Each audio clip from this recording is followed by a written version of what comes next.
नहमदुहु व नुसल्ली अला रसूलिहिल करीम अम्मा बाद फ़अऊज़ु बिल्लाहि मिनश शैतानिर रजीम बिस्मिल्लाहिर्रहमानिर्रहीम। नाज़रीन, आज का मेरा वीडियो का बहुत ही ख़ास टॉपिक है कि जानवर ज़िबाह करने का इस्लामी तरीक़ा क्या है। तो नाज़रीन, जो जानवर हमारे लिए हिलाल हैं पहले से, उनको भी जब हिलाल किया जाता है तो उसके लिए एक तरीक़ा मुकर्रर है। तो अगर उन्हें सही तरीके से ज़िबा ना किया जाए तो उन जानवरों का ज़बीहा यानी वो हिलाल नहीं है। अगर उन्हें हम सही तरीके से ज़बा नहीं करेंगे तो वो हमारे लिए हिलाल नहीं होंगे। तो इसलिए जानवर को अच्छी तरीके से ज़िबा करना ज़रूरी है। इनकी कुछ शराइत हैं और इनमें से जो सबसे पहली शर्त है वो ये है कि नंबर 1 यानी ज़िबा करने वाला मुसलमान हो। ठीक है, उसका मुसलमान होना ज़रूरी है। नॉन मुस्लिम का ज़बीहा हिलाल नहीं है, हराम है।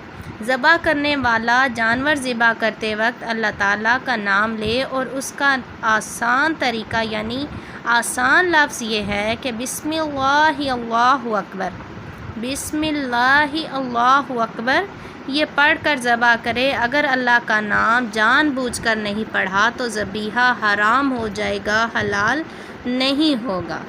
और अब बात आती है कि जानवर की कितनी रगें कटना ज़रूरी है।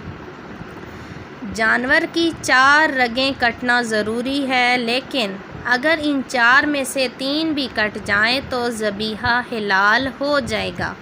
इनकी तफसील ये है नाज़रीन कि सबसे पहली जो रग है उसका नाम है हलकूम, जिसे मरहरा भी कहते हैं। इससे सांस ली जाती है। आदमी हो या जानवर, सब इस रग से सांस लेते हैं। और दूसरी रग जिसे कहते हैं मिर्री, इससे दाना पानी जाता है। और नंबर 3 पर है कि 2 शहरग होती हैं। ठीक है, 2 शहरग होती हैं जो मरहरे के दाएं बाएं होती हैं। इनमें से एक का कटना ज़रूरी है।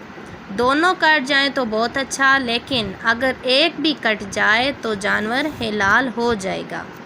और अब बात आती है कि जानवर को लेटाया कैसे जाए। तो जानवर को करवट पे लेटाना चाहिए और उसकी पीठ और पूंछ जो है पीछे की तरफ हो और मुंह जो है किबला की तरफ हो। इस तरीके से ज़िबा करने वाला जानवर के करवट पर, ठीक है, करवट नहीं, पहलू पर जो है जो ज़िबा कर रहा है जानवर को, वो अपना पाँव रख दे। ठीक है, जानवर के पहलू पर अपना पाँव रख दे तो ज़िबा करने में आसानी होगी। और इन सब के बाद बिस्मिल्लाह अल्लाहु अकबर पढ़कर छुरी चलाए और ज़िबा कर दे। और ख़याल रहे कि ज़िबा करने वाला पहले छुरी को तेज़ कर ले, जानवर के सामने तेज़ ना करें, इससे जानवर को अज़ियत होती है। और जानवर को ज़िबा करने से पहले अच्छी तरह खिला पिला लेना चाहिए ताकि ज़िबा करने में भी आसानी हो और जानवर को भी सुकून मिले। तो नाज़रीन, आपको ये वीडियो कैसी लगी कमेंट में ज़रूर बताइएगा। और अगर आपके दिल में कोई भी सवाल है तो कमेंट सेक्शन में जाके ज़रूर लिखिए, आपको सवाल का जवाब दिया जाएगा। और वीडियो अच्छी लगी तो प्लीज़ लाइक कर देना और चैनल पर नए हैं तो काइंडली चैनल को सब्सक्राइब ज़रूर कर देना। जज़ाकल्लाहु खैरा, आमीन।